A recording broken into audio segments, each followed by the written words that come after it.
important pour vous de redevenir comme vous étiez avant? Ouais, ouais, parce que par rapport aux enfants, puis il y a ma femme aussi, etc. Et là, tu vois, on dit là, on est dans la motivation profonde. Le poids, c'est un prétexte pour l'amour propre vis-à-vis de ses enfants, voire de son épouse. Et quand tu commences à lui parler de l'amour propre par rapport à ses enfants, par rapport à son image, par rapport à son couple, tu comprends bien que c'est beaucoup plus chargé d'émotions que simplement je veux perdre 5 kilos. Et ton abonnement ou tes séances à 500 €, elles se justifient. Il n'y a plus d'objection de prix. Quand c'est là pour reconquérir la personne de ta vie, gagner l'amour propre que tu as, préparer une compétition méga importante pour toi, c'est la motivation. Donc, je répète, ce qui est important, c'est pas de comprendre le besoin de son client, c'est de comprendre et de faire dire à son client, de faire dire pour quelle raison il veut le faire, quelle est sa motivation derrière. Et ça, c'est un art. Je suis Andy Poiron, entrepreneur et amoureux de sport. Je suis le propriétaire de Away, un centre de coaching hybride à 360 sur Dijon, et également consultant où j'aide les coachs sportifs et les propriétaires de studios, de box CrossFit et de clubs de fitness à développer leur entreprise. Le fitness est une passion et c'est aussi un business. Dans ce podcast, le business du fitness, je vais à la rencontre de personnes ordinaires qui vous partagent leur expérience extraordinaire. Au programme, on parle de leur parcours, de comment elles en sont arrivées là, et également de leurs difficultés, de leurs succès et de tous les éléments qui peuvent vous donner des idées pour votre propre entreprise. Se nourrir des autres est l'un des moyens les plus simples d'accélérer son propre parcours personnel. Donc faites-vous plaisir, écoutez, prenez des notes, laissez-vous inspirer et très bonne écoute. Je suis ravi de vous retrouver dans un nouvel épisode de mon podcast Le Business du Fitness. Aujourd'hui, j'ai l'honneur d'accueillir un véritable pionnier de l'industrie, Stéphane Boineau. Dans cet épisode exceptionnel, nous plongeons au cœur de 40 années d'expérience dans l'univers du fitness. Stéphane nous raconte ses débuts dans des studios d'audience transformés en club de sport, son parcours chez Reebok et son implication dans l'introduction des concepts Les Mills en France. Mais ce n'est pas tout. Voici ce que vous allez découvrir. Les débuts de l'aérobic et l'évolution du fitness moderne, comment Reebok et Les Mills ont révolutionné le marché français, l'importance des relations humaines dans le succès d'un club de fitness. On a parlé des stratégies de vente éprouvées, basées sur l'écoute active et la compréhension des motivations profondes des clients, et bien sûr de l'avenir du fitness selon Stéphane. Bref, je ne vous en dis pas plus et je laisse place à ma conversation avec Stéphane. Bonjour à tous, bienvenue sur le podcast Le Business du Fitness et aujourd'hui j'ai la chance d'être avec Stéphane Boineau. Salut Stéphane. Salut Andy, salut tout le monde. Merci déjà de prendre de ton temps. J'ai plein de questions à te poser. Comme je te disais en off, ça fait longtemps qu'on se connaît. Tu as une riche expérience et je pense que tu as plein de choses hyper inspirantes à nous partager. Donc, pour poser le cadre déjà, est-ce que tu peux te présenter en quelques mots? Et après, je reviendrai et je creuserai vraiment sur les choses qui m'intéressent. Oui, absolument. Alors, je fête cette année ma 40e année dans l'univers de la forme. J'appelle ça pas ça le fitness, que on en parlera peut-être, ça ne s'appelait pas le fitness quand j'ai démarré, mais ça fait 40 ans cette année, donc tu peux en déduire mon âge. J'ai traversé, donc j'ai vécu les prémices de notre activité, qui s'appelait pas le fitness, qui s'appelait l'aérobic. On était soit prof de gym, soit prof d'aérobic. Et puis, j'ai eu la chance, au bout de quelques années, après 6 ans, d'être recruté par Reebok, qui arrive en France, que Nike s'était lancé sur le marché de l'athlétisme, tu vois, en termes de sponsors, et du basket. Et Reebok a choisi le fitness, de lancer le fitness en France, à travers une équipe de Step Reebok Trainer, qui a été initiée par la créatrice du Step, Jane Miller, et j'ai eu la chance, je pense pas que ce soit la chance, mais j'ai été recruté, et donc c'est Reebok qui m'a donné vraiment accès au marché français. J'ai tourné pendant 3-4 ans avec Reebok, les formations étaient gratuites, on venait se former gratuitement au Step, et en plus, ils offraient une paire de chaussures, la Freestyle, que tout le monde connaît. Donc, autant dire que j'ai eu tous les profs français, ça m'a donné une petite notoriété, et puis j'ai fait une émission de télé également. Et tout ça faisant, eh bien, je me suis retrouvé à faire des conventions dans toute la France, dans toute l'Europe. Et puis, j'ai intégré en 1997 avec le patron d'un de mes clubs à Paris. Enfin, j'ai intégré. On a lancé une structure pour lancer une activité qui venait de Nouvelle-Zélande, qui s'appelle le Body Pump. Donc, j'ai été le premier collaborateur du Body Pump et en fait, ça s'est appelé rapidement Les Smith. Donc, j'ai fait toutes mes armes chez Les Smith. J'ai été commercial parce que j'étais tout seul au départ. J'ai vendu le concept. Ensuite, je suis devenu directeur commercial pour finir directeur général adjoint de cette entreprise.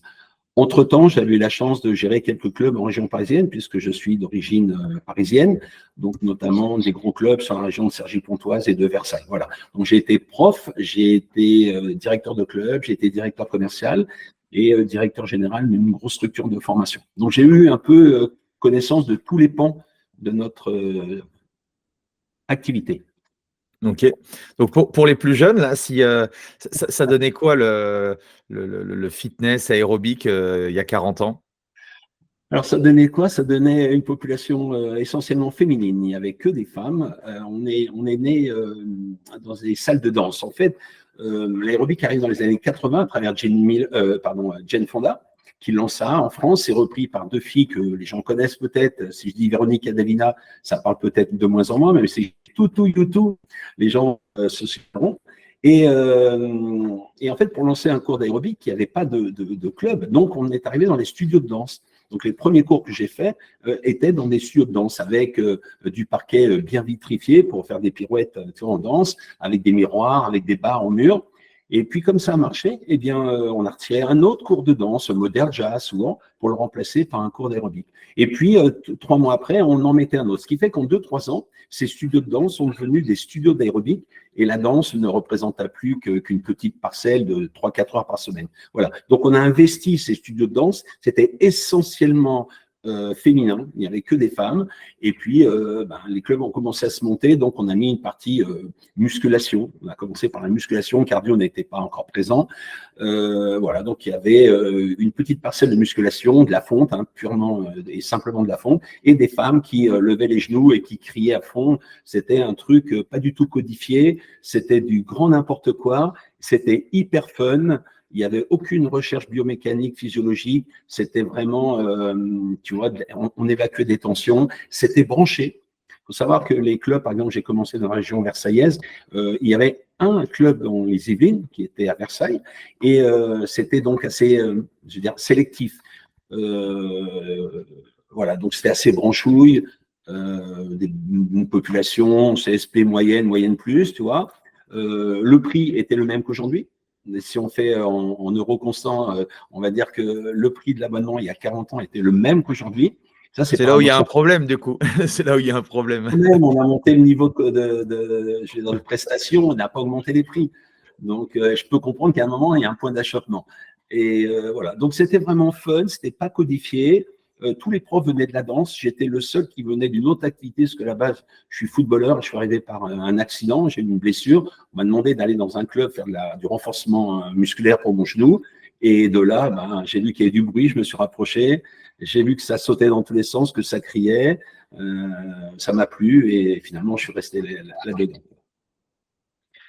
Quand tu as découvert la première cassette de Body Pump, tu t'es dit ça va révolutionner l'industrie?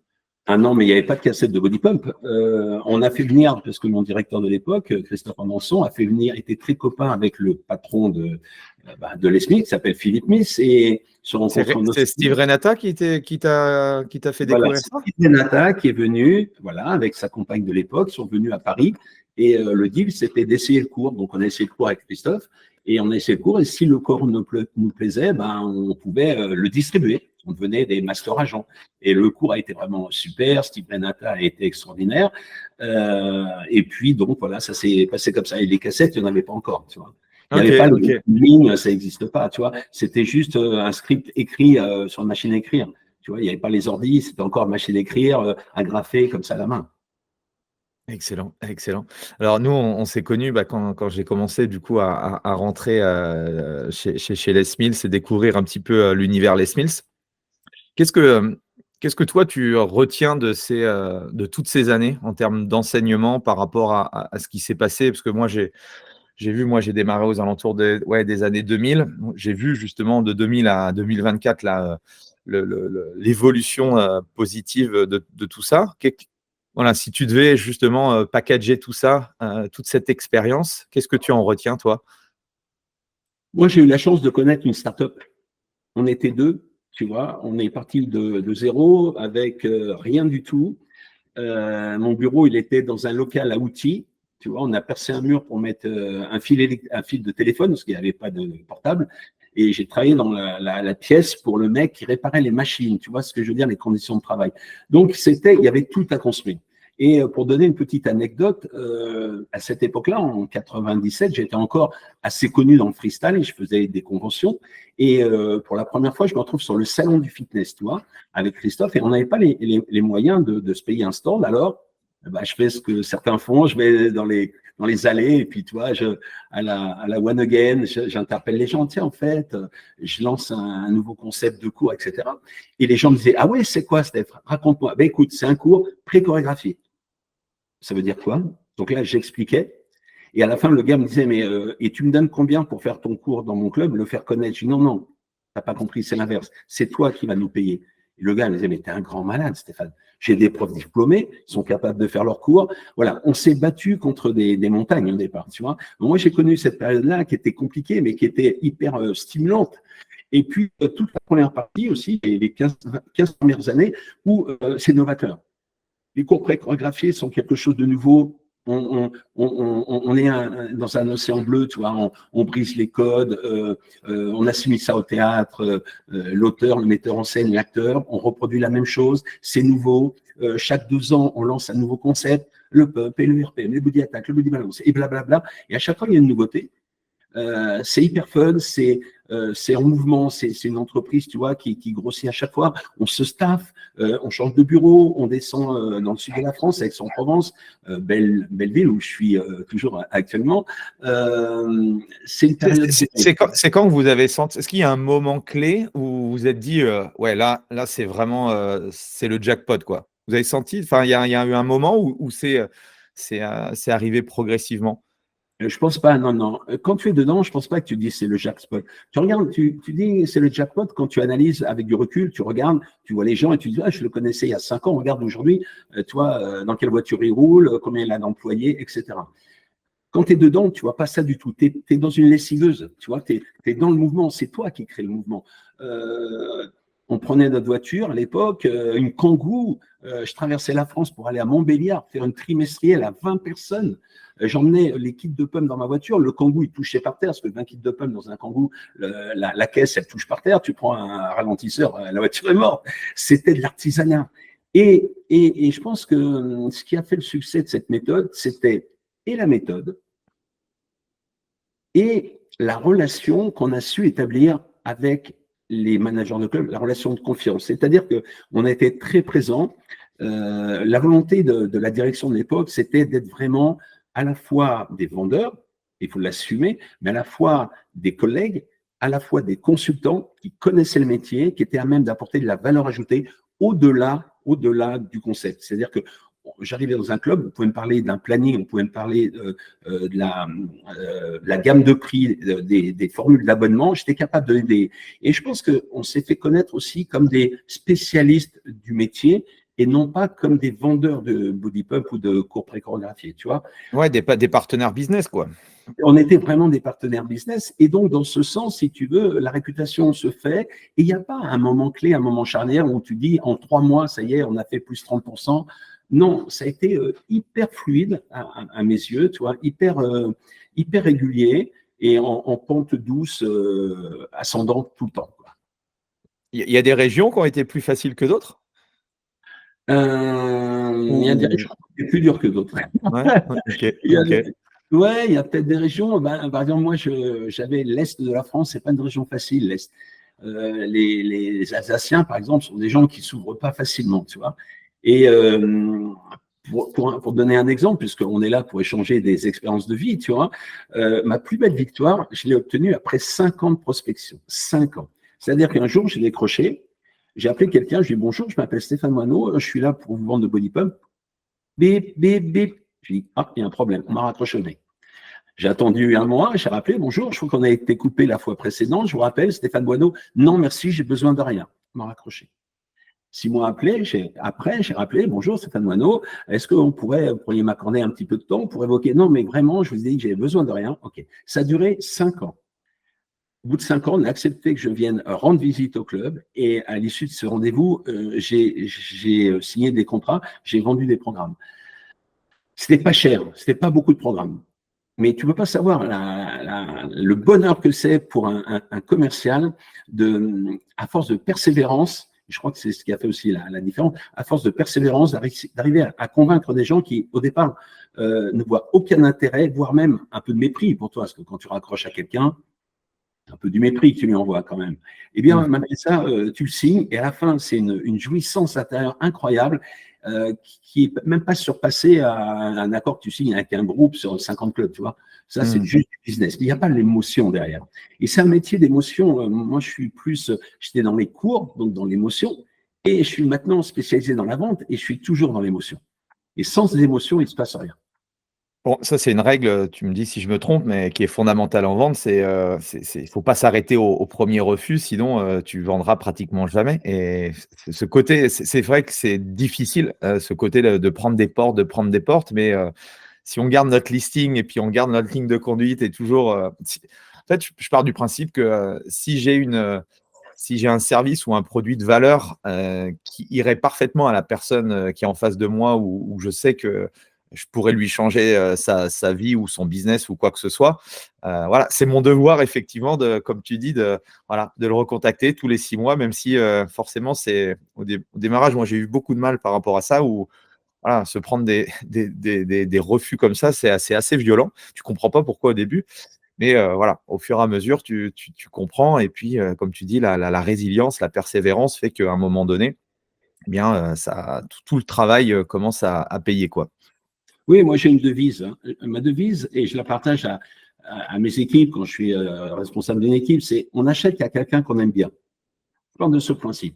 Quelqu'un que tu trouves antipathique, tu n'as pas envie de l'enrichir, tu n'as pas envie de lui donner ton temps, ton argent, ton énergie. OK. On achète à quelqu'un qu'on aime bien. La première des choses, c'est de se faire apprécier de l'autre. Et si toutefois l'autre n'est pas réceptif, contacte-le pour lui parler d'autre chose que ton produit.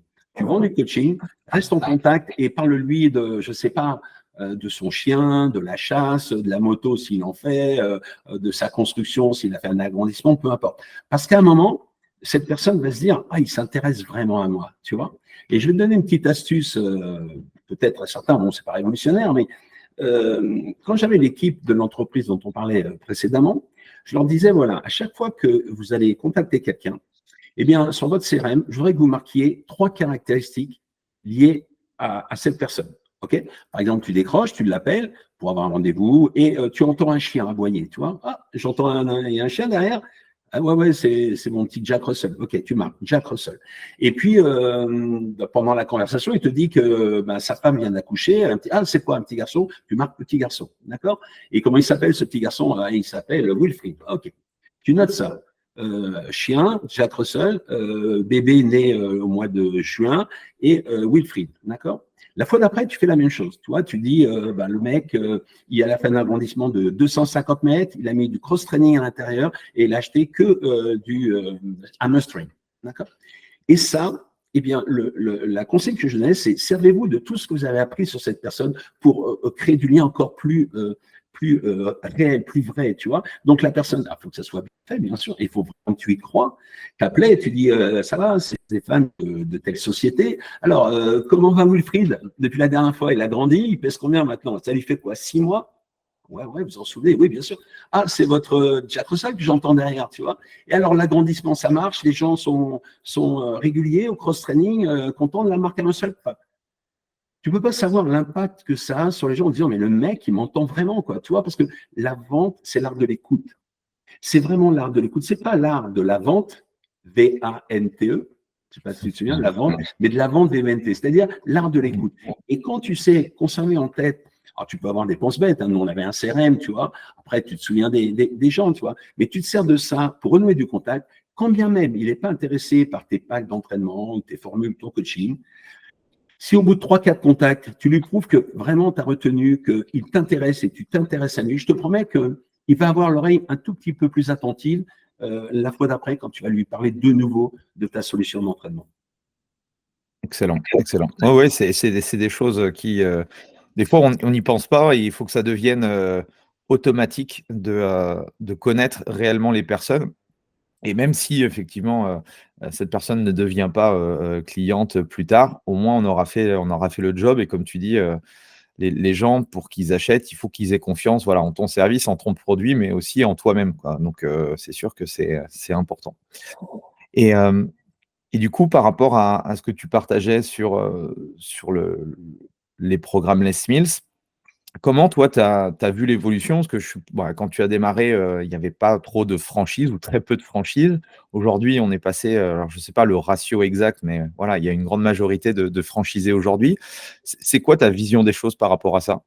Pourquoi on en est arrivé là en France, par rapport à ces modèles? Parce que je pense que notre secteur d'activité s'est professionnalisé.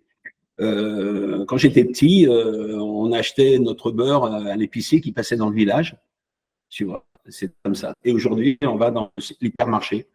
Parce qu'aujourd'hui, il y a de la consommation, on est passé dans une ère de grande consommation et c'est pas déconnant que d'aller faire ses courses dans un hyper ou un maxi, machin, tu vois. Je donne pas les marques, mais le Mmh. fitness, c'est pareil. On était dans les studios de danse, des trucs de 70 mètres carrés, tu vois. On mettait 18, 22 et quand tu mettais 24 personnes, tu étais full. Il y a eu de la demande, le marché a commencé à se densifier, il y a eu de la demande, donc de un club par ville, on est passé à 2, ensuite on est passé à 8, et puis il y avait quand même, c'était une époque dorée, il y avait pas de, il y avait de la concurrence, mais elle était modérée, on gagnait sa vie correctement. Surtout, il y en a qui sont enrichis parce qu'on ne faisait pas de prélèvement automatique, on vendait du 2-3 ans, on avait une grosse trésorerie. Donc, pour ceux qui démarrent aujourd'hui, il faut savoir que dans ces années-là, en 90, on prenait allègrement 2 ans d'abonnement, certains jusqu'à 5 ans. Les gens achetaient 5 ans d'abonnement, passaient par une société de crédit et on achetait 5 ans d'abonnement. Autant dire que quand tu as 5 ans d'abonnement, tu sais très bien qu'il n'y aura jamais de réabo. Parce que dans 5 ans, les gens, s'ils ne sont pas morts, ils auront déménagé ou ils seront mariés, ils seront passés à autre chose. Donc les gens se sont enrichis, pour certains d'entre eux, ceux qui ont bien mené leur bac. Et ça a attiré des convoitises. Et il faut rappeler, par exemple, que le groupe Fitness Park, par exemple, que tout le monde connaît, 300 clubs à l'heure actuelle, numéro 1 français dans l'Hexagone, est né, c'est une émanation du groupe Moving. Mmh. Okay. Moving est l'émanation d'un club Moving, un premier club Moving. Et ce premier club Moving a été ouvert par un monsieur qui s'appelle Lionel Brouillon, qui était mon élève dans mon club à Versailles. Il prenait des cours et puis il s'est dit, purée, il regardait un peu quand ça marchait, ça a l'air de marcher ça. Et il a monté lui-même son club parce que un peu businessman, tu vois. Et puis comme son premier club a marché, Moving, il en a acheté un deuxième, ça dans la Bretèche, il en a acheté un troisième, puis un jour, et certainement, lui est venue l'idée de franchiser. Mais je pense que la franchise, ça vient d'une maturité déjà minimale du marché. Il faut qu'il y ait de la clientèle, il faut qu'il y ait un socle. Tu ne peux pas lancer un nouveau business en disant je vais inonder le monde. Il faut qu'il y ait de la demande. Et la demande, il faut qu'elle soit là. Donc là, dans le fitness, dans les années 2000, on va dire, ça a démarré dans les années 2000, il commençait à y avoir de la demande en termes de pratiquants. Et puis, tu vois, c'était artisanal. Donc, tu mettais 3 trucs en place, un CRM qui tenait la route, des vendeurs formés 3 jours, tu étais le roi du pétrole. Et puis toi, tu as été à bonne école dans un club comme Oxygène qui a mis des choses en place. Bon, tout de suite, tu exploses, tu vois. Donc, je pense que c'est le développement normal d'un marché mature que d'attirer à lui des gens qui cherchent de la rentabilité dans leur exploitation. C'est des gens souvent qui auraient pu investir chez un Jeff de Bruges ou dans des Marionneaux, tu vois, et qui se disent finalement prendre une licence de marque de fitness, ça peut avoir également une rentabilité correcte. Et voilà, parce qu'aujourd'hui, on s'aperçoit que la plupart des patrons de groupes ne viennent plus de notre horizon, tu vois, ils viennent d'ailleurs. Mmh. Les mecs qu'on recrute, voilà, ils étaient RH dans une multinationale, une boîte cotée en bourse, CAC 40, etc. Et parce qu'aujourd'hui, ça génère des millions d'euros. Il faut que ça soit structuré comme une vraie grande entreprise.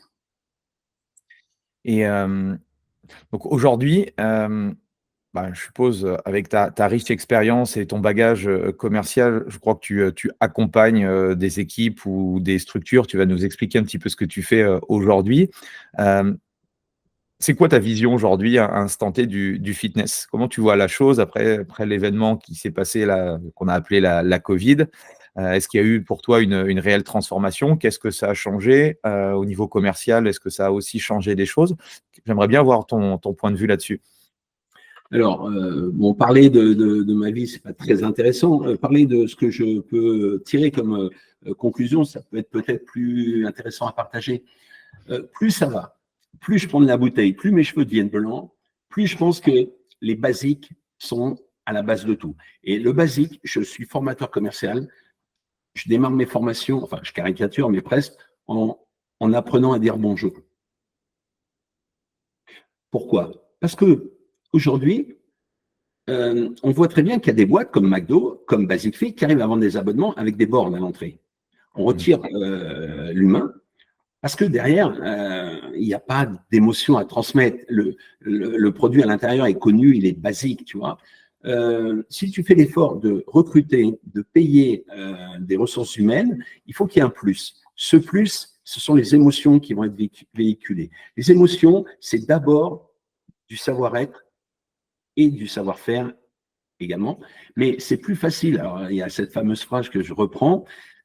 Si j'embauche quelqu'un, eh bien, je me dis, il est toujours plus facile d'apprendre à faire un squat correct à quelqu'un de drôle que d'apprendre à devenir drôle à quelqu'un qui sait faire des squats corrects. Autrement dit, le savoir-être est toujours plus important que le savoir-faire. Tu peux apprendre un protocole de vente, tu peux apprendre un protocole d'entraînement, tu peux l'apprendre, mais si tu n'aimes pas l'autre, si tu n'aimes pas les gens, si tu es égocentré, ne fais pas ce métier, va faire autre chose, mais ne fais pas ce métier. Ce métier, c'est l'amour de l'autre, c'est l'amour de, il faut lui donner du temps, de la passion. Évidemment, en échange, il y a de l'argent, évidemment. Mais je sais pas, va fabriquer des chaussures, des voitures, des bijoux, je sais pas, tu travailles dans ton atelier tout seul. Mais quand tu as une salle de fitness, la première des choses, c'est quelle énergie tu peux mettre pour l'autre. Comment tu vas, à quelle vitesse tu te redresses dès que tu vois quelqu'un. À quelle vitesse tes yeux vont se fixer dans ses yeux. Parce qu'on sait très bien que la première chose qu'on regarde, c'est le regard et les yeux. Eh bien, moi, je travaille là-dessus. La vitesse de réaction, quand une personne rentre dans une pièce, la vitesse de réaction, c'est ça qui fait la différence. On pourra te pardonner des machines moyennes. On pourra te pardonner une machine qui est en panne. Alors, évidemment, pas trop longtemps, pas 3 mois, on est d'accord. Mais on va être indulgent avec celui qui est empathique, à l'écoute, toujours en quête d'amélioration. Et même si son club est vieillissant, c'est pas. Je forme des gens avec des très beaux clubs, Et je leur dis, vous savez, les amis, demain, dans 2 ans, votre club, il sera plus le dernier de la liste. Il va être dépassé. Il y aura un club plus beau, plus neuf, plus moderne, mieux équipé. Et si vous n'avez pas mis autre chose en place, à chaque fois qu'un nouveau va arriver, vous allez être dépassé. Qu'est-ce qui peut être mis en place qui fera la différence? C'est vous, c'est l'humain, c'est l'accompagnement, c'est le conseil. C'est ça qui fait la différence. Acheter une machine, il faut de l'argent, et tout le monde achète une machine. Mais un Andy Poiron, tout le monde ne peut pas se le payer. Parce qu'Andy Poiron, il a fallu peut-être 40, 45 ans pour le fabriquer et le former. Une machine, tu passes un coup de fil, 15 jours, 3 semaines après, tu l'as chez toi. Donc, je pense vraiment que ce qui fait la différence, c'est l'humain. C'est pas, je dis pas ça parce que mon job, c'est de travailler sur les hommes. Je vendrais des machines, je pense que je dirais la même chose, parce que je dirais la même chose des relations avec mon acheteur-vendeur. Je pense vraiment qu'on fait un métier de relation. Que vous soyez coach, que vous soyez vendeur, que vous soyez prof, que vous soyez manager de club, que vous soyez investisseur, l'investisseur va avoir des relations avec son manager. Le manager va avoir des relations avec son équipe. Et ses clients, les collaborateurs vont avoir des relations avec leur manager, leurs collègues et leurs clients. Et en fait, tout ça, c'est une relation humaine, ce sont des relations humaines. Ce qui fait la réussite d'un club, tu peux avoir un club moyen, je le dis bien, vous pouvez avoir un club moyen et cartonner. On est surpris de rentrer dans les clubs obsolètes, un peu has-been. On dit, oh là là, c'est un club des années 2000, le mec, il n'a pas changé, le mur, il est vert, il y a du orange au mur ou du rose, tu vois, ça se fait plus du tout. Et puis, tu dis, il y a du monde quand même, il est gavé ce club, comment ça se fait? Puis, il n'est pas seul dans la ville. Toi, c'est même pas un concours de circonstances, le gars, il est tout seul. Non, l'offre de service est assez dense. Et ça cartonne, il y a du monde. Et là, et la nana, elle vient vers toi, ou le mec, il dit, bonjour, ça va, bienvenue, je m'appelle Laureline, super content de vous recevoir, t'appelles comment? Et là, tu dis, waouh, ah ouais, ouais, c'est ça, et tu cherches quoi? Qu'est-ce que tu veux faire? Et là, tu es pris dans un tourbillon d'empathie, et en fait, les machines, avec un sky un peu déchiré, tu vois, tu lui pardonnes. Et c'est aussi ça qui est rassurant, c'est qu'aujourd'hui, il y a évidemment, tu l'as souligné tout à l'heure, une grosse arrivée massive de groupes, tu vois, qui investissent des millions, parce qu'aujourd'hui, un club, c'est plus de 1 000 € le mètre carré, tu vois. Donc, tu vois, un club de 1 000, 1 200 mètres carrés, on est plus près des 2 millions que du million. Donc, 2 millions d'euros d'investissement avec du cash au départ pour assurer la franchise et les banquiers. Donc, ça fait quand même beaucoup, beaucoup d'argent. Et quand tu es en face de ce paquebot, on pourrait se dire, ça y est, on est mort. Ça y est, on est mort. Et il a toute la dernière gamme X, il a 25 coachs, ouais, mais c'est quoi les interactions dans son club? Parce que regarde, c'est marqué libre service. C'est pas ça? Ouais.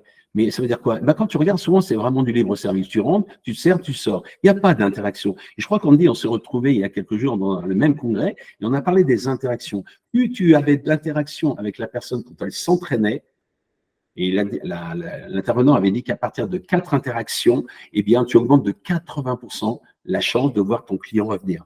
Et ce matin, j'ai fait du conseil. J'étais avec une personne qui a 2 clubs et je lui dis, c'est très simple. Salut, on me dit, tu vas bien? Ça va, la forme? Ok, première interaction. Tu sors des vestiaires. Tu as changé de chaussures, c'est quoi aujourd'hui? Tu as mis quoi là? Elles sont jaunes. Ah, putain, ça claque. Ok, deuxième interaction. Tu sors de ton cours. Tu as bien transpiré, on me dit. Là, tu t'es déchiré, je t'ai vu. Là, tu as travaillé comme un malade, on me dit. Troisième interaction. Il s'en va? Salut, on me dit, on se revoit quand? Tu reviens jeudi ou pas? Ouais, jeudi. Salut, on me dit, à jeudi. 4 interactions. Est-ce que ce que je viens de faire est inabordable? Facile, c'est hyper facile. 4 interactions. Est-ce qu'on les a dans tous les clubs? C'est facile, mais c'est très difficile à reproduire. Et voilà, c'est hyper facile dans la théorie, mais au quotidien, comme ça, quand tu as 45 personnes qui sortent d'un cours, faire 45, salut Martine, à jeudi, et toi Jean-Pierre, ton fils, il va bien, au fait, tu m'as pas dit là, comment ça s'est fini, sa maladie, enfin, tu vois, il faut avoir aussi, mais c'est un travail. C'est un travail, le fitness, c'est un travail, c'est pas un truc qui est donné, c'est pas à la portée de tout le monde. Sinon, si c'est pour répéter 3 phrases, tu mets un enfant de 8 ans qui apprendrait son déroulé comme une récitation, tu vois. Et quand je finis mes formations, je demande, parce qu'au début, je demande toujours, est-ce que la vente, c'est facile? Tout le monde te dit oui. À la fin de la formation, tu dis, est-ce que vous pensez que la vente, c'est facile? Tout le monde te dit non. Ils te disent, oui, c'est facile, mais il faut mettre plein de choses en place, tu vois, pour que ça devienne fluide. Ah, tu le sais très très bien. Voilà. Et c'est en ça que ce métier, pour moi, a une certaine pérennité à partir du moment où tu vas vouer ton temps, ton énergie à aider et à aimer l'autre, à aimer avec un petit A, on est d'accord, mais l'aimer, être reconnaissant, lui envoyer des petits signes d'attention, tu vois. Même un club moyen peut s'en sortir, je te promets. Tu me donnes un club moyen, on arrive à s'en sortir, toi et moi. D'ailleurs, il faut réfléchir, on dit. On va peut-être monter un club moyen. Moyen en termes d'investissement. Il y a encore des opportunités, j'en suis persuadé. Qu'est-ce que tu as compris du coup? Tu nous as déjà parlé pas mal des pépites au niveau de la vente. Quelles sont les choses importantes selon toi quand on englobe la partie vente? Quand tu formes les équipes, les clubs ou autres, sur quoi tu axes vraiment les choses? Bien, l'humain, ça c'est une évidence, tu nous en as beaucoup parlé. Est-ce qu'il y a d'autres choses à savoir? Je raconte une petite histoire. C'est la théorie du restaurant. Et je vais la partager avec toi parce que comme ça, au moins, je sais qu'il y a des centaines de personnes qui vont écouter ce podcast, qui vont se souvenir de cette théorie que, voilà, il y a un théorème de Pythagore, Thalès, et moi, j'avais fait une théorie. Un jour, je suis dans un restaurant, entre le premier jour et le deuxième jour d'une formation, et je m'installe tout seul, et le serveur m'apporte une carte, et je commande, et quelques temps après, 2 personnes arrivent, 2 messieurs arrivent, et le serveur les installe juste à côté de moi. Tu vois, des tables de 2 comme ça, ils étaient à 80 cm, et j'étais sur une grande banquette, donc il y en a un qui est à mon côté, et un qui est à mon côté en face, tu vois. Et soudain, alors évidemment, je suis tout seul, je mange, bon, j'entends la conversation, tu vois, sans faire attention, j'entends. Et j'entends le type qui est en face de moi parler, prendre le lead de la conversation et dire « Ah, je suis content de te voir. Ah, c'est génial. Ça fait combien de temps qu'on ne s'est pas vu? Mais ça fait 5 ans. Mais qu'est-ce que tu es devenu depuis qu'on s'est quitté chez Renault? Ah, parce que moi, je suis devenu chef de secteur. Tu sais, ah, mais je t'ai pas dit, j'ai une petite fille. Ah, puis on a fait construire une maison avec ma femme. » Et le gars, il parle. Pendant un quart d'heure, 20 minutes, il parle. Il fait que parler. Et à ce moment-là, tu as le téléphone de son copain qui sonne. Son copain regarde, il dit « Ah, je suis désolé, c'est ma femme, je dois lui répondre. Je reviens tout de suite. » Il se lève, il sort du restaurant. Et le gars qui ne faisait que parler, tu vois, il me regarde, il fait un petit signe de tête, et puis il sait pas quoi faire. Alors il prend son téléphone, il compose un numéro, il décroche et il fait « Allô, chérie? Ouais, c'est moi. La soirée, ah, extraordinaire. Ah non, franchement, je passe une super bonne soirée. Il est vraiment cool, ce mec. Ah, il faudra qu'on l'invite à la maison. Tu sais, non, vraiment, on parle bien, on fait des échanges, c'est vraiment sympa. » Et moi, je suis là, je dis, mais le mec, il est enthousiaste, toi, il s'enflamme. Et l'autre, il n'a rien dit. Il ne fait que parler. Et le gars, il est d'un enthousiasme. Et là, un éclair de génie, parce que j'ose le dire modestement, c'est un éclair de génie, la théorie du restaurant m'est apparue. La théorie du restaurant, c'est la suivante. C'est celui qui parle qui tombe amoureux. C'est celui qui parle qui tombe amoureux. Et ça, dans une formation de vente, mais ça peut être une formation de coach, il faut s'en souvenir. Plus tu laisses de la place à ton interlocuteur, plus il te trouve sympathique. Laisse-le parler, l'art de l'écoute active, l'écoute pas pour répondre, l'écoute pour comprendre. Et ça, c'est toute la différence qu'on a souvent des jeunes commerciaux qui écoutent et pour répondre, tu vois, genre, ah, il y a beaucoup de monde chez vous, enfin, il y avait beaucoup de monde dans mon ancien club. Ah ben non, chez nous, c'est pas comme ça. Alors, oui, c'est vrai, mais c'est le bon moment pour le dire, tu vois. Là, tu as écouté pour répondre. Garde-le en tête, tu argumenteras tout à l'heure. Et je pense qu'un bon commercial, c'est quelqu'un qui a cet art de l'écoute, qui a l'art de passer au deuxième plan, tu vois, de savoir rester un peu en retrait, parce que la star, la vedette, c'est le prospect ou c'est le visiteur, c'est ton client, c'est pas toi. Tu n'as pas besoin de prier, tu ne dois pas briller. C'est lui qui doit briller, c'est lui qui va sortir son carnet de chèques ou sa carte bleue, tu vois. C'est lui qu'il faut faire briller. C'est lui qui doit se sentir valorisé par tes conseils, par tes recommandations. C'est lui. Et pour cela, il faut le laisser exister. Voilà, c'est déjà, si tu me demandes, tu vois, un conseil, vraiment c'est ça, c'est l'art de savoir se mettre en retrait. Déjà pour éviter de dire des bêtises, parce que plus tu en connais sur ton interlocuteur, moins tu feras des erreurs de prescription, bien sûr. C'est très intéressant que tu apprends des choses. C'est très intéressant ce que tu laisses l'autre briller et te trouver sympathique. Enfin, il y a plein d'intérêts pour parler après lui. Ça, c'est déjà quelque chose de très important dans la vente. Yes, l'art de d'écouter intelligemment et de laisser de la place du coup à son prospect. Excellent. Est-ce qu'il y a d'autres leçons importantes ou quand toi alors je ne sais pas quelles sont tes missions, est-ce que quand tu rentres dans un club, il y a l'aspect vente, mais quels sont les autres aspects qui sont importants pour toi pour développer un club à succès par exemple? Ouais. Moi, bien sûr, tu l'as dit tout à l'heure, je suis vraiment axé sur la vente, mais la vente, c'est vente d'abonnement, mais vente de séance, vente de coaching, c'est la même chose, on vend la même chose. Alors, la formule, le contenu n'est pas le même, mais la méthode est exactement la même. L'erreur que font beaucoup de commerciaux, de jeunes commerciaux, une personne peut-être pas complètement formée, tu vois, c'est de s'arrêter aux besoins de la personne. Tu sais, on dit, il faut faire l'étude des besoins.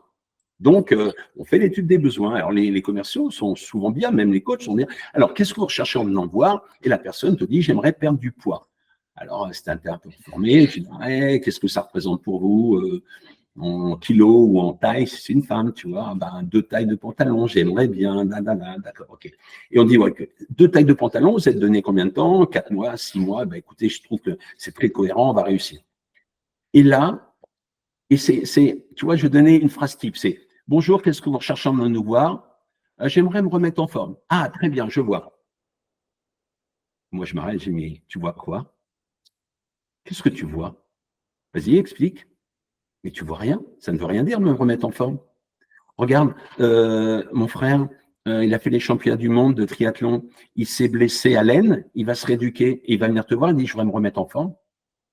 Et ma grand-mère, qui a 99 ans, elle va te dire ben moi, je porte mes cabas du marché, je voudrais me remettre en forme parce que j'arrive plus à monter les 4 étages de ma maison.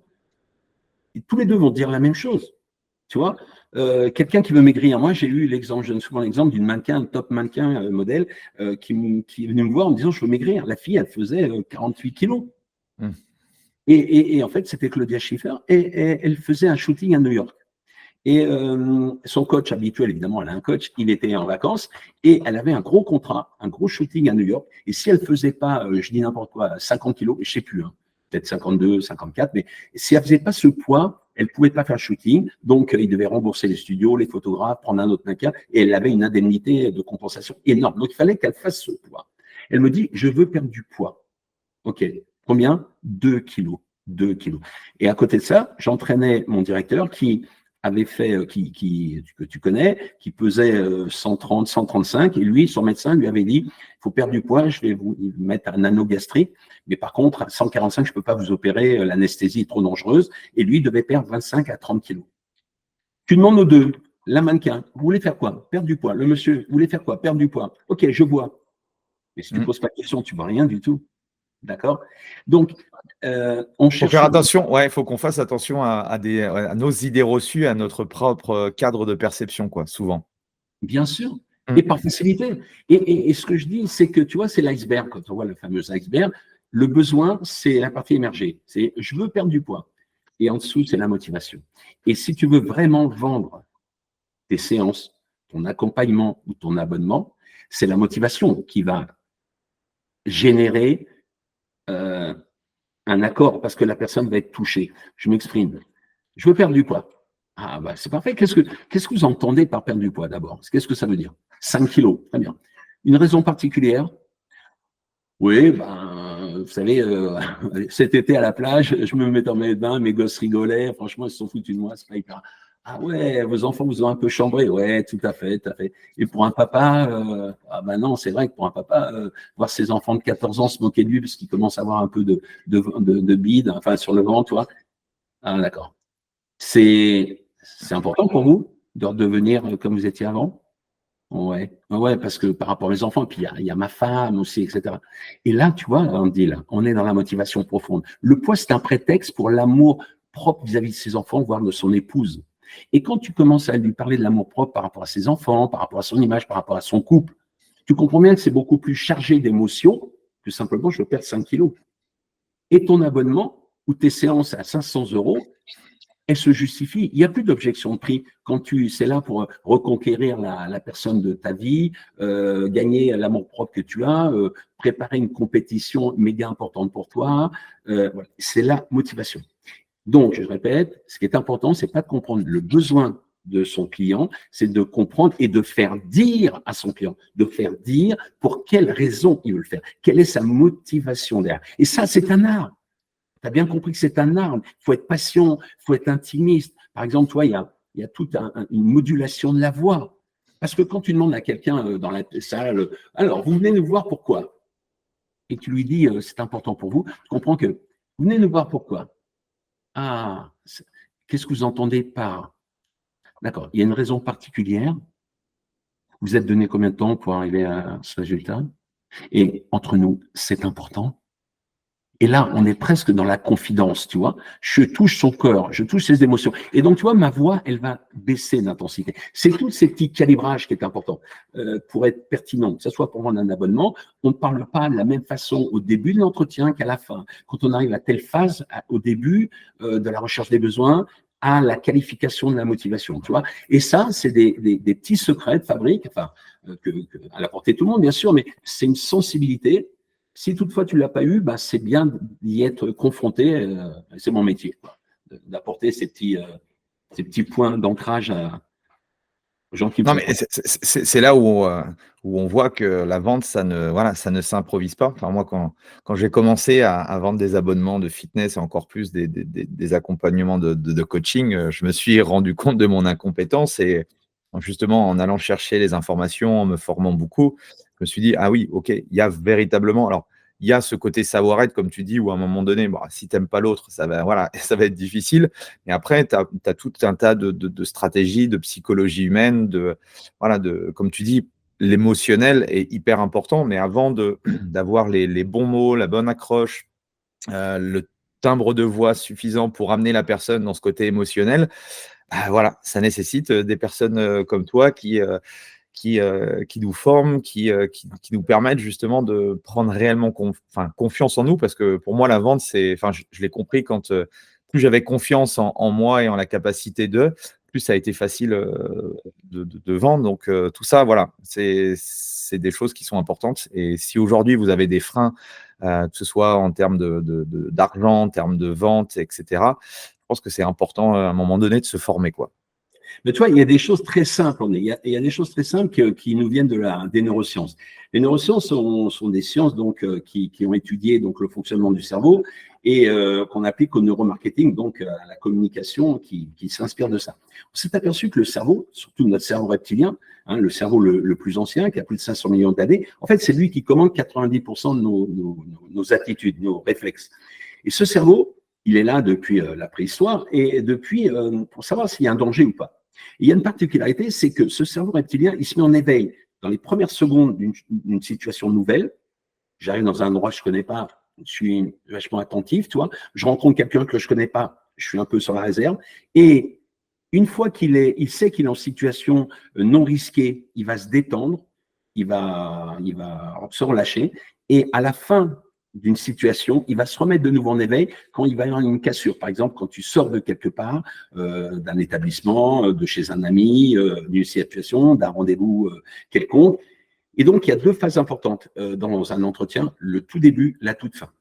Et donc, le conseil, c'est soyez hyper performant dans les 5 premières secondes, soyez hyper performant dans les 5 dernières secondes, et tout ce qui est au milieu, vous allez enrober, c'est pas très grave. C'est pas très, très grave. Mais l'impact et la confiance que vous allez inspirer, c'est les 5 premières secondes. Ta faculté à te redresser de ta chaise si tu es derrière un accueil. Ta faculté à aller vers le client si tu es sur une machine et tu vas vers lui. Tu vois, ces 5 premiers mètres, ces 5 premières secondes, la façon dont tu vas regarder dans les yeux, ton sourire que tu vas dégager, tu vois, eh bien, ça, c'est ça qui va te rendre source d'intérêt et qui va faire que ton rendez-vous est réussi déjà et la fin. Eh bien, tu vois, quand tu dis aux personnes, écoutez, au début, vous n'allez pas être bon tout le temps. Vous avez le droit, et moi je ne suis pas bon tout le temps, donc je le sais très très bien. Par contre, sois bon au début, sois très très bon au début, sois très très bon à la fin. Et le reste, eh ben, voilà, vas-y, fais comme tu peux. Eh bien, tu vois, tu mets déjà, ça focalise, par exemple sur un pitch, ça focalise tes premiers mots. Le fameux bonjour, bienvenue chez Oxygène, tu vois. Bonjour, bienvenue chez Oxygène, je m'appelle Andy, qu'est-ce que je peux faire pour vous? Mais combien de personnes t'accueillent comme ça? Souvent, c'est bonjour. Un renseignement, tu vois, c'est des trucs un peu bateaux, quoi, qu'on aurait dans un magasin de chaussures ou de prêt-à-porter. Et c'est pour ça que la vente, en fait, c'est hyper complet, mais souvent, c'est hyper basique. Si tu fais les basiques, on te pardonnera toujours. C'est comme un club. Tu as l'empathie, la gentillesse, l'attention, on te pardonnera d'avoir un club moyen. La vente, tu es sympathique, tu inspires confiance, on te pardonnera d'avoir un discours peut-être un peu hésitant de temps en temps. C'est vraiment top. Merci pour ce partage. En tout cas, j'espère que vous prenez autant de plaisir que moi. Comment tu vois, du coup, le fitness dans 5 à 10 ans? Alors, aujourd'hui, la personne qui voit 10 ans, quand je vois les Gen Z qui n'arrivent pas à se projeter à 6 semaines, que tu embauches et qui te disent, bah, finalement, le mois prochain, je pars, je fais le tour du monde, bien, bien, bien clairvoyant, et celui qui arrive à voir dans 5 ans. Franchement, j'ai des difficultés. Je pense que pour se démarquer des grandes marques aujourd'hui, pour créer, enfin moi, si j'avais une possibilité, j'accompagne des gens et on essaie de travailler sur l'état d'esprit communautaire. On n'a pas des clubs, alors hormis les grands groupes, tu vois, où ils ont 4 000, 5 000, 6 000 adhérents, et encore, dans 6 000, c'est absolument le même avatar, hein, souvent. Hein. Quand tu as les clubs, on connaît les basiques, les on air, les fitness parks, c'est 18, 25 ans, et ils se ressemblent à peu près tous. Bon, mais les autres, on va se battre sur un esprit communautaire très poussé. Je pense qu'aujourd'hui, pourquoi un boutique gym peut avoir du succès je ne sais pas si c'est le yoga qui a un succès. Je ne sais pas si c'est le pilate qui a du succès. Je sais que c'est les gens qui aiment le yoga, qui aiment se retrouver ensemble. Je sais que c'est les gens qui aiment le pilate, qui se ressemblent ensemble, ou faire de la boxe, ou faire du vélo, ou du functional training dans les crossfit, tu vois. C'est exactement la même chose. C'est l'esprit communautaire. On aime ce qui nous ressemble. C'est un biais cognitif. On aime ce qui nous ressemble. On est attiré. C'est l'effet miroir. On est attiré par quelqu'un qui nous ressemble. Je vois quelqu'un qui est dans ma tranche d'âge. Quelqu'un qui pourrait être mon copain dans la vie. J'ai envie de m'entraîner au même endroit que lui. Parce que je sais qu'on va pouvoir échanger, on va pouvoir discuter. Physiquement, on a peut-être besoin des mêmes bénéfices, tu vois. On est à peu près dans la même tranche d'âge. Je vais aller dans ce club. Alors évidemment, souvent graphiquement, designement parlant, ça correspond à ma tranche d'âge et à mes attentes et à mes envies. Le club communautaire. Le club communautaire qui va, pour moi, se divulguer au-delà de l'aspect sportif, c'est-à-dire que des clubs dans le club. C'est-à-dire que je fais mon yoga, mais au-delà de ça, une fois par mois, j'ai des conférences sur le mieux vivre, la nutrition, le sommeil, comment la posture du dos quand vous travaillez, tu vois, des conférences, des workshops. Ça peut être des ateliers, tu vois, à travers le yoga, je sais pas, de cuisine, des dégustations de produits, comment cuire les fruits. Ça peut être une sortie ensemble, voir je sais pas moi, une exposition liée, tu vois, à tout ce qui est asiatique. Gym douce, etc. Et en fait, on vient en club pour le yoga, mais pour les personnes qui aiment les conférences et parce qu'on a un style de vie qui vient, toi, qui s'inspire de là. Et on sort de purement l'entraînement sportif. Je pense que la réponse, hein, la réponse en termes de positionnement business aujourd'hui, c'est de se dire, OK, mon vecteur, c'est quoi? C'est le functional training. OK, je vais monter une box de functional training. D'accord. Mais pour qui je la monte? Parce que le functional training, c'est pas que faire des burpees et des développés couchés, enfin à l'arraché ou tout ça. Je pense que derrière, il y a des gens qui peuvent 20 ans, d'autres 45, il y a des gens qui aiment se surpasser, d'autres qui cherchent simplement un entretien. Et au-delà de ça, il est où le bar?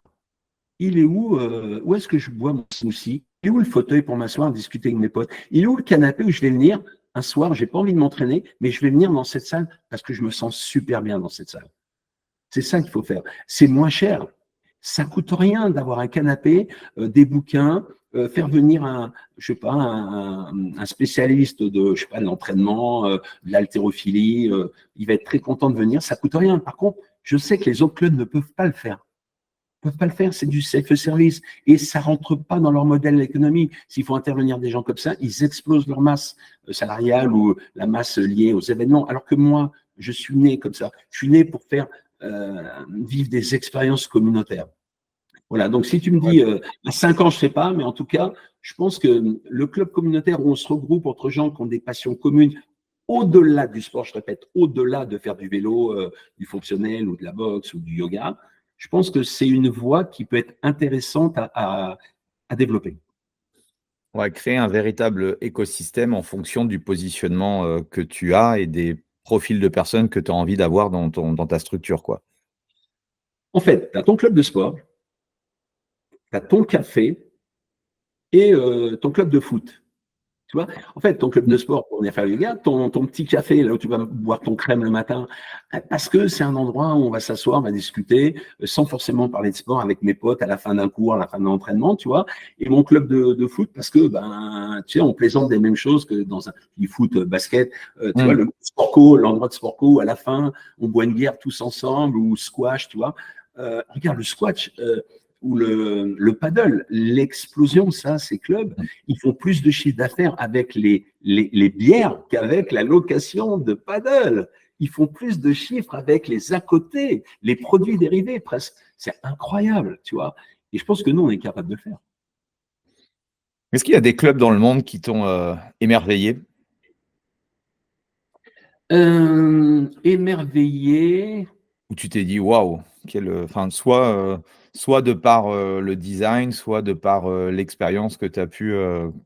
Oui, alors, il y a différentes waouh effects, tu vois, enfin, ouais. C'est vrai que quand tu vas en Nouvelle-Zélande, tu vas dans les clubs Les Smiths, tu vois la taille des salles, tu vois 400 personnes faire un cours, tu dis, bon, respect, là, waouh. Une addiction qui a été générée autour du corps collectif et un système de cours, c'est hyper fort. En termes de design, en termes de technologie, à Londres, je sais pas, tu es allé à Londres, tu vas à Londres, il n'y a pas de nom qui me viennent à l'esprit, mais les One Rebel, les choses comme ça, tu vas dans ces clubs-là, c'est sûr que pour nous, Français, bon, tu prends une leçon quand même, tu vois, tu prends une leçon. Mais comme je l'ai dit tout à l'heure, moi, je fonctionne à l'émotion. Et de toute façon, je suis pas le seul. On est des êtres irrationnels qui fonctionnent avec nos émotions. Et quand tu visites un club comme ça, malheureusement, il n'y a pas d'émotion, tu vois. Je suis allé à Amsterdam, il y a des super beaux clubs. J'ai été choqué à l'époque, il y a 20 ans, il y avait des endroits pour se laver les pieds après la douche, tu vois. J'avais trouvé ça.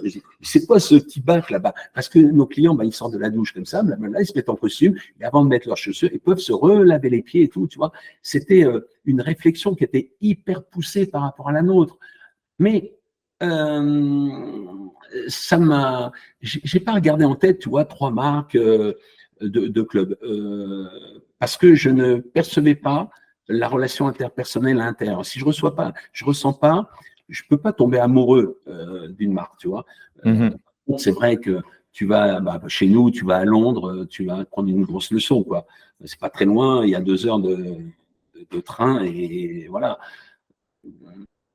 J'étais surpris, par contre, c'est aux États-Unis, j'étais encore l'année dernière, j'étais à San Diego, et j'étais surpris qu'aux États-Unis, à part Equinox ou des choses comme ça, mais on était toujours sur le charme du fitness américain, et je trouve que les Américains sont restés assez classiques dans le développement de leur club, tu vois. Je parle de boutique gym, les cours de vélo, les soul cycle, mais je parle des clubs généralistes, tu vois. Je trouvais que les clubs étaient très old school, par contre. Je trouve que moi, je préférais aller à Londres pour voir un club innovant que de prendre un billet pour Los Angeles. J'étais à Los Angeles et j'ai fait 4 clubs, j'ai pas trouvé que c'était révolutionnaire. Voilà. Les clubs là du conférencier là qui a parlé sur le pricing là, j'ai regardé, ils ont l'air sympas. Je ne connaissais pas du tout la marque, mais ouais, ça a l'air hyper sympa. Bien sûr. Eh bien, merci beaucoup. Je vois que l'heure tourne.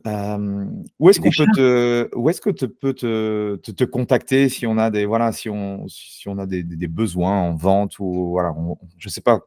Tu tapes mon nom, Stéphane Boineau, sur Internet, tu vas tomber. Donc, j'ai 2 entités. J'ai une partie formation, Déclic avec un cas, Déclic Academy, où là, je fais de la formation uniquement pour les business, pour les entreprises de service à la personne. Donc, club de fitness à 95%. Je travaille beaucoup avec les campings de luxe maintenant, parce que les campings de luxe sont des grosses structures qui ont un gros turnover, puisque ce sont des intermittents. Tous les ans, ils embauchent des jeunes, tu vois, pour l'été. Ils ont un gros besoin de formation et surtout travailler sur l'expérience client. Et moi, dans mon organisme, j'ai 2 spécialistes de l'expérience client, des anciens de chez Disney, du Club Med, et on travaille beaucoup là-dessus. Donc, c'est Déclic Academy. Et puis, également, j'ai un réseau d'indépendants, une trentaine d'indépendants qui s'appelle Déclic. Et donc, on peut me voir sur Déclic Business, ça s'appelle. Donc, je fais beaucoup en ce moment dans l'accompagnement et la formation. Et mon organisme est Calliope, donc mes interventions peuvent être prises en charge évidemment par les OPCO. Voilà. Okay. Il me semble aussi que tu avais fait, alors peut-être que tu vas refaire peut-être cette année, je n'avais pas pu y aller l'année dernière, un événement. Est-ce que c'est prévu? Est-ce que ouais, ça sera la 3e édition là sur Paris. Ça s'appelle le Manager Fit Summit. On l'appelle le Fit Summit. Donc c'est un rassemblement de 1 journée et demie. C'est le 5 et le 6 décembre, jeudi après-midi 5 et tout le vendredi, où on alterne des conférences. Cette année, j'ai mon présentateur numéro 1, c'est Stéphane Gauthier, un spécialiste donc de l'expérience client qui vient de l'hôtellerie et qui fait beaucoup d'interventions dans les grosses boîtes sur l'émerveillement du client, tu vois. Et on a d'autres conférenciers qui vont intervenir. Et puis, d'ailleurs, le fil rouge sera sur l'expérience client. Et puis, on fait aussi des tables rondes. Donc, je fais intervenir des spécialistes. L'année dernière, on a parlé des boutiques gym, on a parlé des clubs premium, des vrais premium, tu vois, et je fais intervenir des directeurs de clubs. En général, j'interviewe 2 personnes, comme tu le fais avec moi, et ça se passe bien. Et le vendredi matin, eh bien, ce sont des rencontres partenaires. Il y a 3 heures où les partenaires de l'événement rencontrent tous les managers présents pendant 15 minutes et ils présentent leurs solutions. Donc, de tout ordre. Donc, des conférences, des tables rondes, des rencontres de partenaires et aussi également des soirées sympas, buffets, cocktails dînatoires, tout au même endroit, Paris 11e, près de République. C'est vraiment très central, hyper facile. Mois de décembre, les prix des chambres d'hôtel sont très abordables. Je vous encourage à venir et tu es le bienvenu en 10 cette année. Avec plaisir. Ouais, il y a peu d'événements, donc profitez-en aussi pour y aller. Je suis toujours surpris de voir peu de. Alors, un peu moins, je connais un peu moins du coup le secteur des clubs de fitness, mais il y a très peu, quand il y a il y a des événements comme ça, allez-y parce que voilà, c'est là on vient il y a quoi, il y a une semaine, on était au congrès à Aix et c'est toujours des moments d'inspiration, bon, de rencontres, de créer son réseau, mais voilà, c'est des événements qui sont incontournables et on devrait tous y être pour élever un petit peu le niveau du fitness, quoi. Je te donne un exemple. L'année dernière, j'ai fait une intervention sur les prix. Tu vois, j'ai fait une intervention sur les prix des abonnements. J'explique que bon, la tendance aujourd'hui, c'est de passer aux 4 semaines. D'accord? C'est de passer aux 4 semaines et non pas au prélèvement par mois. Il y a un monsieur qui est là-bas, il revient chez lui, il en parle avec son épouse. OK, ils mettent ça en place. Et je l'ai interviewé il y a quelques jours. Je lui ai dit, ça a été compliqué, mais crème, c'est passé crème. Il dit, c'est cool d'être venu, j'ai fait 8% de chiffre d'affaires en plus. Parce qu'aujourd'hui, un mois en plus, c'est 8% du chiffre d'affaires de l'année. Donc, si tu fais n'importe quoi, tu fais 1 million, tu vois, tu fais un petit 80 000 par mois, tu fais 1 million, tu as 80 000 euros de marge. Il est venu à l'événement, il a entendu cette information, il a essayé de la mettre en place, il l'a mise en place avec succès, il a fait 8% de chiffre d'affaires. Donc, il y a toujours des choses, tu vois. Au-delà du côté sympathique, au-delà du côté motivant, parce que tu es d'accord, Sandy, tu sors de là… Tu vas arracher tout ce qu'il y a, tu as envie d'y aller, tu vois, de taper dans la butte. Mais en plus, tu peux avoir des tuyaux, tu as des informations, tu gagnes du temps. Bien sûr. Le graphique de Alan qui disait que tu augmentes de 1 $ ou 1 euro. Non, c'est vrai que c'est toujours intéressant. Et puis, bon, hormis le fait d'avoir les conférenciers, c'est aussi en discutant, en buvant un café avec les uns et les autres. Ah bah tiens, moi j'ai fait ça. Toi, tu gardes, tu as une seule idée, mais cette idée, comme tu dis, ça peut se concrétiser par 8% de chiffre d'affaires en plus. C'est tellement puissant les événements en physique qu'il faut en profiter quand il y en a. Donc, merci Stéphane. La force du réseau, on n'arrête pas de le dire dans tous les métiers. Regarde, je regardais une émission dimanche à la télé sur HEC. Qu'est-ce qui fait de la force de HEC? C'est les liens que les étudiants créent entre eux et qui perdurent tout au long de leur carrière. 30 ans après être sortis de HEC, ils travaillent encore avec des collègues de promotion. Tu vois, et c'est ça qui fait leur force. Ils connaissent des gens dans le monde entier. Et nous, on a cette opportunité 1, 2 ou 3 fois par an, comme au congrès de Perja, comme au Fit Summit au mois de décembre, de créer des liens, tu vois. Voilà, allons-y. Mais en tout cas, je mettrai toutes les infos du coup dans la description. Merci une nouvelle fois Stéphane pour toutes les pépites. Merci d'avoir écouté jusqu'au bout. N'hésitez pas à mettre un 5 étoiles et un super commentaire à Stéphane. Et puis nous, on se retrouve la semaine prochaine pour un nouvel invité. Salut tout le monde. Merci Andy. Salut à tous. Voilà, c'est fini pour aujourd'hui. J'espère que l'épisode vous a plu. Merci d'avoir passé ce moment en ma compagnie. 2 petites choses avant de vous quitter. Si vous cherchez les notes de l'épisode ou que vous voulez tout simplement me contacter personnellement, allez sur mon site andypoiron.com. Donc tout attaché, www.andypoiron.com. Vous trouverez toutes les informations nécessaires. Et dernière chose, et c'est la plus importante pour moi, si vous voulez m'aider à promouvoir ce podcast, eh bien vous mettez un avis 5 étoiles sur Apple Podcast. Si vous regardez cet épisode sur YouTube, eh bien pensez à liker et à vous abonner à ma chaîne YouTube et pensez à en parler autour de vous, pensez à en parler à vos amis ou à vos collègues dans le fitness. Ça permettra véritablement à ce podcast d'avoir beaucoup plus de visibilité. Voilà, en tout cas, merci, à très vite pour le prochain épisode.